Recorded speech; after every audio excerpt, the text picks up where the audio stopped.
প্রবৃত্তি আছে, এটা হচ্ছে মানুষ, আমার একটা স্বাভাবিক, এটা প্রবৃত্তি। মানুষের একটা প্রবৃত্তি আছে স্বাভাবিকভাবে, কারোর না কারো সেবা করছে। কেউ কুকুর, বিড়াল, ছাগলের সেবা করছে।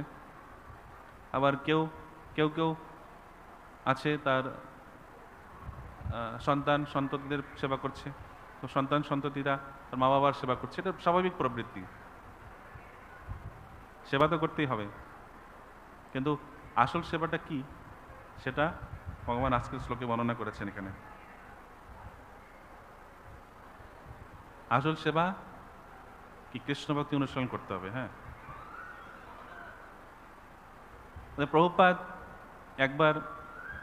প্রভুপাদকে একজন ভক্ত এসে বলছেন যে প্রভুপাদ, একজন ব্যক্তি, একজন যোগী, তিনি নদীতে একটা কাপড় দিয়ে তার উপর হেঁটে হেঁটে চলে যাচ্ছেন, নদী পার হয়ে যাচ্ছেন। এটা হতো আগে, যোগের মাধ্যমে এটা কেউ করতে পারত। আমরা দেখেছি কখনো কখনো অনেক গ্রামে গ্রামে যোগের মাধ্যমে অনেক কিছু করতে পারত। প্রভুপাদ বললেন যে আমি তো 50 পয়সা দিলেই নৌকা আমাকে নদী পার করে দেবে, তো অসুবিধা কি? এটা এমন কিছু ব্যাপার না, এটা যোগের উদ্দেশ্য না। আরেকজন ভক্ত এসে প্রভুপাদকে বলছেন যে প্রভুপাদ, আমি খুব সুন্দর যোগাসন করি। মানে কীরকম যোগ করা হয়? বলছে আমি যখন বসে 30 মিনিট বা 1 ঘন্টা চোখ বন্ধ করে থাকি, তারপরে আমাকে ফ্রেশ মনে হয়।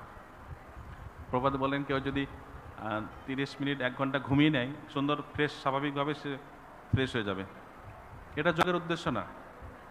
ভক্তরা ঘুমায়, নির্দিষ্ট সময় ঘুমাবে, রাত্রি 9টায় ঘুমাবে, ভোর 3টের সময় উঠে যাবে।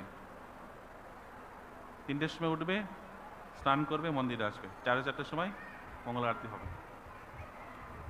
যাদের এটা এভাবে দেহ, মন এবং কার্যকলাপ সংযত করার অভ্যাসের ফলে, দেহ, মন এবং কার্যকলাপ সংযত, এটা হচ্ছে সংযত আহার, সংযত নিদ্রা। অল্প খাবেন, যতটা পরিমাণ তত খাবেন, অল্প না। প্রভুপাদ তো বলেছেন যে আকণ্ঠ প্রসাদ পেতে হবে। সেটা সকলের জন্য না, যারা নতুন ভক্ত অনুশীলন করছেন, যখন মায়াপুরে আসে না, তারা মনে করে যে না, আমি অনেক অনেক প্রসাদ, এত প্রসাদ, আমি আকণ্ঠ প্রসাদ পায়।